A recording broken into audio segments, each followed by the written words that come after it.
Sobat, sepertinya ada yang lagi bahagia nih. Kenapa? Karena katanya sih lagi ngeraih banyak dukungan.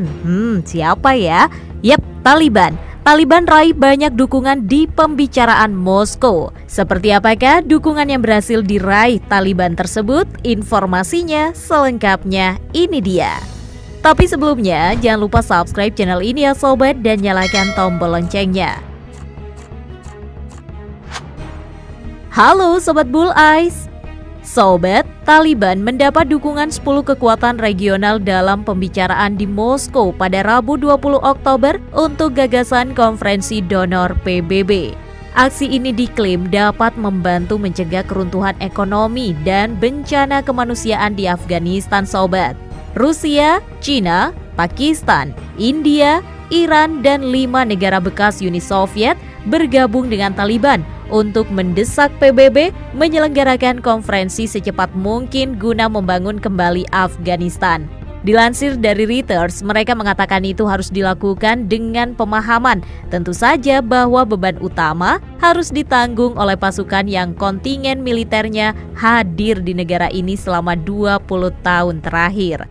Hal itu pun merujuk pada langkah Amerika Serikat dan sekutunya nih sobat yang menginvasi Afghanistan setelah serangan 11 September 2001 hingga penarikan pasukan yang membuka jalan bagi Taliban merebut kembali pada Agustus lalu. Amerika Serikat sendiri memilih absen di sobat dalam pembicaraan tersebut dengan alasan teknis, tetapi mereka membuka kemungkinan bergabung dalam agenda di masa mendatang. Rusia memimpin seruan terhadap bantuan internasional dengan menyadari bahwa konflik dari Afghanistan mengancam stabilitas regional. Sobat, kebangkitan Taliban telah menumbuhkan ketakutan dunia akan kembalinya kekuasaan Islam garis keras pada tahun 1990-an ketika mereka menjadi tuan rumah gerakan Al-Qaeda Osama bin Laden dan melakukan pelanggaran hak asasi manusia yang mengerikan, termasuk rajam di depan umum dan marginalisasi perempuan di tempat kerja dan juga sekolah. Sejak kembali berkuasa nih sobat, Taliban menyatakan telah bergerak secepat mungkin untuk membuka pemerintahan dan menjamin hak-hak perempuan.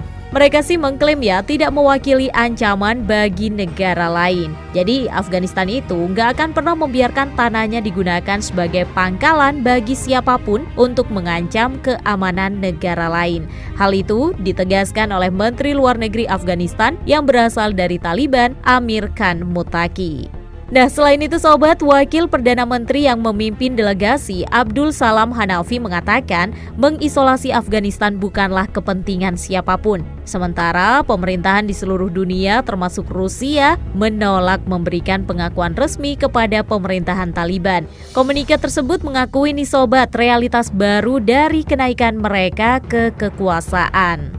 Ya, inisiatif Rusia yang menjadi tuan rumah pembicaraan itu rupanya merupakan upaya nih untuk meningkatkan pengaruh di kawasan tersebut setelah penarikan Amerika Serikat. Ketakutan utamanya adalah resiko ketidakstabilan di Asia Tengah dan kemungkinan arus migran dan aktivitas militan Islam yang diarahkan dari Afghanistan nih sobat. Kekhawatiran telah meningkat setelah serangkaian serangan oleh afiliasi Afghanistan dari ISIS yang dijuluki ISIS-K karena berasal dari provinsi Khorasan di masjid dan target lainnya yang telah membuat ratusan orang tewas. Rusia telah berperang di Afghanistan pada tahun 1980-an sobat dan memiliki hubungan militer serta politik yang erat dengan bekas Republik Uni Soviet di Asia Tengah yang berbatasan dengan Afghanistan.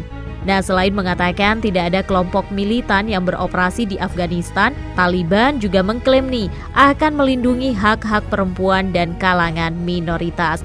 Meski demikian, rupanya masih banyak loh sobat perempuan dan juga anak-anak perempuan yang dilarang pergi bekerja atau sekolah. Dan kabinet sementara hanya juga mencakup laki-laki saja.